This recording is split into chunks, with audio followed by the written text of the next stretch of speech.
व्यापार नहीं चल रहा, 3 जगह पर दिया लगाना प्रारंभ कर दो। पहला बेलपत्री के वृक्ष के नीचे, दूसरा पीपल के वृक्ष के नीचे और तीसरा आंवले के वृक्ष के नीचे। कहां कहां लगाना है? पहला बेलपत्री के वृक्ष के नीचे, दूसरा पीपल के वृक्ष के नीचे और तीसरा आंवले के वृक्ष के नीचे। आपको लग रहा है कि कर्जा हो गया, आपको लग रहा है कोई हमारा पैसा खाकर भाग गया, आपको लग रहा है कि मेरी तकलीफ में जिंदगी चल रही है, 3 जगह दिया लगाना प्रारंभ कर दो प्रतिदिन। ये जरूरी नहीं है कि कोई दिन देखा जाएगा कि हम सोमवार को लगाएं कि मंगलवार को लगाएं, पर लगाना शाम के समय। कब लगाना है? शाम को। शाम को क्यों? शाम का जो समय होता है, प्रदोष का जो काल होता है, समय जो होता है, ये समय शंकर और पार्वती के भ्रमण का समय होता है। भगवान शंकर ने जब लक्ष्मी जी का विवाह भगवान विष्णु के साथ कराया था, तब लक्ष्मी जी ने धन्यवाद दिया था शिव जी को, आप मुझे आदेश दो कि मैं आपकी सेवा क्या करूं। शंकर भगवान ने कहा मुझे सेवा की जरूरत नहीं है। लक्ष्मी जी कहती है नहीं, आपने मुझे नारायण से मिलवा दिया, कुछ तो कहिए प्रभु। शंकर भगवान ने कहा जब प्रदोष काल हो, शाम का समय हो, उस समय पर बेलपत्री, पीपल और आंवले के नीचे लक्ष्मी तो कुछ देर के लिए विराजमान हो जाना। जो तेरे इन वृक्षों के नीचे शाम को दीप लगाने आए, उसके घर तो पीछे पीछे चली जाना, बस इतनी कृपा कर देना। ये लक्ष्मी को वर दिया है शिव जी।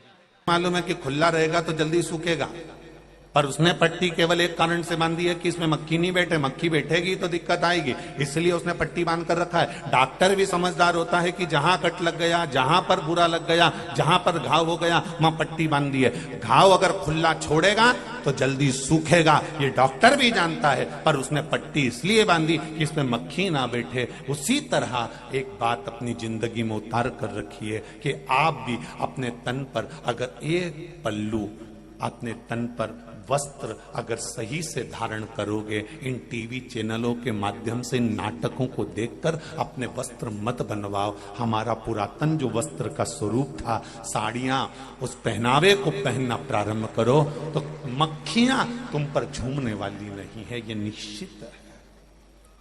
इन मक्खियों को हम झूमने नहीं देंगे।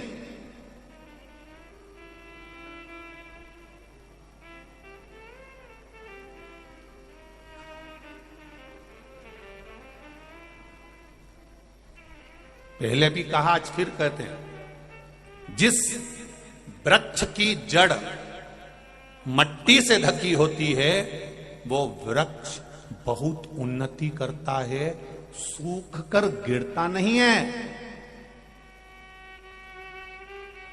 और जिस वृक्ष की जड़ पे से मट्टी हट गई, जड़ दिखने लगी, वो वृक्ष को सूखने में देरी लगती नहीं है और वो वृक्ष बर्बाद हो जाता है, टूट कर गिर जाता है। उसी तरह जैसे वृक्ष की जड़ मट्टी से ढकी होना चाहिए और वृक्ष की जड़ ढकी होती है तो वो बर्बाद नहीं होता, उसी तरह इस पूरे मनुष्य के शरीर की जड़ ये नाभि है, इस नाभि को भी ढकी हुई होना चाहिए तो टूट कर नहीं गिर सकते, ये निश्चितता है।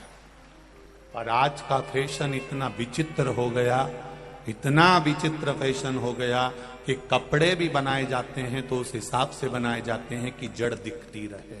पर निवेदन है, ये जड़ जितनी ढकी हुई होगी उतनी उन्नति की ओर हम बढ़ते चले जाएंगे, उतनी तरक्की हम करते चले जाएंगे। आप जड़ को ढाकिए।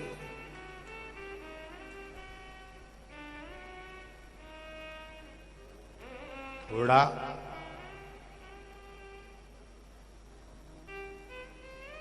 नाटक सीरियल देखो, हम मना नहीं करेंगे कि आप नाटक मत देखिए, आप देखो, हमें मना नहीं।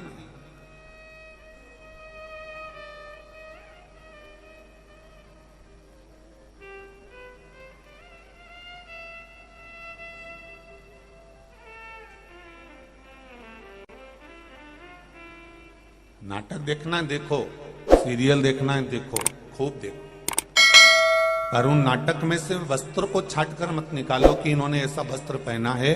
हाँ, कोई अच्छा राजस्थानी वस्त्र धारण करा हुआ हो, कोई हमारे मालवा का पहनावा, क्या जोरदार पहनावा है मालवा का, कोई साधारण नहीं है।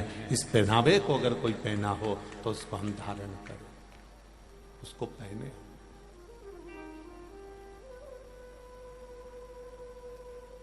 अगर कोई अच्छी राय देगा आपको, अच्छी सीख देगा आपको, अच्छा बताने का प्रयास करेगा, अच्छी जगह ले जाने का प्रयास करेगा, तो आपको बुरा जरूर लग सकता है, पर लग जाए उससे कोई टेंशन नहीं लेना चाहिए। विभीषण की धर्म पत्नी ने दिया रखा तुलसी के क्यारे पर, और कुंभकर्ण की धर्म पत्नी ब्रजज्वाला ने उतार कर उसको नीचे रख दिया। शर्मा को क्रोध आ गया, विभीषण की धर्म पत्नी शर्मा को क्रोध आया। जब क्रोध आया तो उसने अपनी लड़की को बुलाया, त्रिजटा को। विभीषण की लड़की का नाम क्या था? त्रिजटा। त्रिजटा को बुलाया और त्रिजटा को बुलाकर कहा, बेटा ये तेरी ताई जी ने मेरा दिया जो है ना, ये नीचे रख दिया। ये तेरी ताई ने, तेरी बड़ी मां ने ये दिया नीचे रख दिया। त्रिजटा कितनी समझदार थी, जरा देखिए कि जिस त्रिजटा माता जानकी के साथ अशोक वाटिका में है, और सीता जी का संग त्रिजटा को मिला, जानकी जी का संग त्रिजटा को मिला, तो त्रिजटा में कितनी विद्वत्ता आ गई, वो देखने वाली बात है।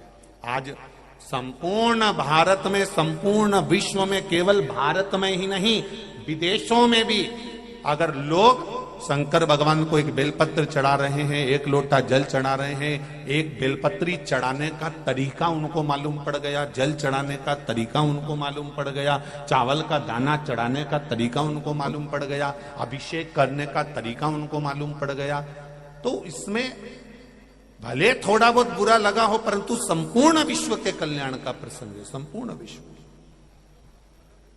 सत्संग में जाने से, सत्संग सुनने से, सत्संग श्रवण करने से, कथा श्रवण करने से, भले आप आस्था चैनल पर सुन रहे हो, फेसबुक यूट्यूब पर सुन रहे हो, चाहे मोबाइल पर, चाहे इस मंदसौर नगर के इस कॉलेज ग्राउंड में बैठकर कथा सुन रहे हो, अगर सत्संग में पहुंचे हो तो थोड़ा ना थोड़ा सत्संग का असर आपकी जिंदगी में आना चाहिए, तो उसका सुख 4 गुना आपको प्राप्त हो जाएगा, जिंदगी संवर जाएगी, ये निश्चित है। मैंने तेरे ही भरोसे ओ बाबा, तेरे ही भरोसे हवा विच उड़ती जावांगी, बाबा डोर हत्थों छड़ी में कड़ी जावांगी। बोले मैं तेरी पतंग शंभू, मैं तेरी पतंग। आप जितने क्षण, जितनी घड़ी, जितने पल बैठे हो,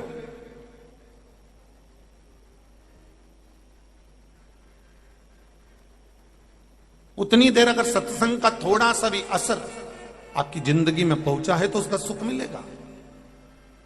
विभीषण की धर्मपत्नी शर्मा ने अपनी बेटी त्रिजटा को बुलाया और त्रिजटा से कहा, तेरी ताई ने ये दिए को उतार कर नीचे रख दिया है। गुस्सा आ गया विभीषण की धर्मपत्नी शर्मा को, और विभीषण की धर्मपत्नी शर्मा को जब क्रोध आया तब उसने त्रिजटा को बुलाकर यह बात कही, कभी कभी जेठानी देवरानी को अगर ज्ञान दे तो उसको ले लेना चाहिए, कभी कभी देवरानी जेठानी को ज्ञान दे तो उसको ले लेना चाहिए। देवरानी का मतलब क्या होता है, जेठानी का मतलब क्या होता है, अगर हमारे सनातन धर्म की ओर हम चलें तो हम खोज कर निकालेंगे तो मालूम पड़ेगा कि देवरानी का मतलब क्या होता है। देवों के घर से भेजी हुई रानी, उसी का नाम है देवरानी। देवों के घर से भेजी हुई रानी, उसका नाम देवरानी है। तेरा पद जेठानी कब पड़ा, जब वो आई, देवों के घर से भेजी हुई रानी जब तेरे आई तब तेरी जय जयकार कराने की ठानी, तो तेरा नाम हो गया जेठानी। इस संबंध को तो हम देखें कि हमारे सनातन धर्म में कितने सुंदर संबंध बनाए गए हैं, हमारे सनातन धर्म में कितने सुंदर संबंधों को प्रस्तुत किया गया है, पर हमने उन संबंधों को तोड़ दिया। और जरा सी देर में इसने कुछ कहा और हमने पलट कर जवाब दे दिया, उसने कुछ कहा हमने पलट कर जवाब दे दिया। शिव महापुराण की कथा कहती है, पलट कर जवाब देने से पहले मेरे महादेव के जवाब का इंतजार करो कि वो कैसे जवाब देता है। तुम जवाब दोगे तो छोटा दोगे, वो जवाब देगा तो गिर पड़ा देगा। उसके जवाब का इंतजार करिएगा महाराज, वो इंतजार कर रही है कि वो जवाब कैसा देगा।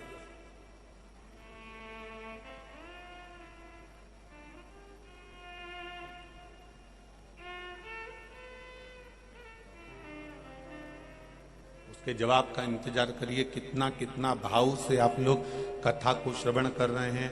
चिलचिलाती धूप, पानी, कहीं कुछ, उसके बाद भी आप लोग तो केवल ग्राउंड तक पीछे देखेंगे तो ढेर लोग खड़े हुए हैं।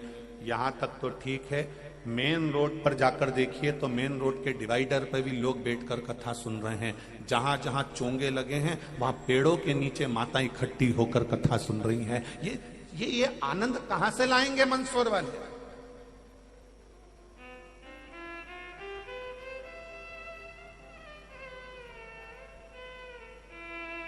कथा में भीड़ इकट्ठी कर सकते हो, कोई भी कथा करने वाला आएगा और कथा में भीड़ इकट्ठी कर लेगा, मना नहीं है, पर भीड़ के साथ में इनके जैसी भक्ति कहां से लेकर आओगे, वो सोच कर बैठो। ये भक्ति कहां से लाओगे? जो अटूट भक्ति है शंकर जी के प्रति, प्रबल भक्ति, केवल शिव के लिए आश्रित। एक लोटा जल चढ़ाया और अपने काम के लिए निकल गए, एक बेलपत्री चढ़ाई और अपने काम के लिए निकल गए। मन में प्रसन्नता रखकर मेरा महादेव मेरे साथ है, दुख आया मेरा महादेव मेरे साथ में है, तकलीफ आई मेरा महादेव मेरे साथ में है, कष्ट आया मेरा महादेव मेरे साथ में है। तू क्यों टेंशन लेती है, तू क्यों चिंता करती है, मेरा महादेव मेरे साथ में है। मैं अभी पशुपति व्रत करती हूं, 5 व्रत करूंगी और मेरा विश्वास कहता है ये वाला काम हो जाएगा। कितना भरोसा, कितनी दृढ़ता, कितना विश्वास।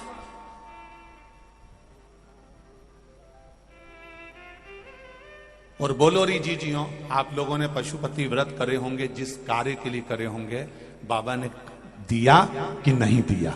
उसने कृपा तो करी ना आपके ऊपर, किसी भी रूप में करी, छोटे मोटे कोई रूप में करी, पर कृपा करे बिगर वो मानता ही नहीं। की करुणा इतनी। अरे दया की ना होती जो आदर तुम्हारी, तो सूनी रहती अदालत तुम्हारी। गरीबों के दिल जो जगह तुम न पाते, किस दिल में होती इबादत तुम्हारी। अगर ये शिव नहीं संभालते तो हम कहां जाते?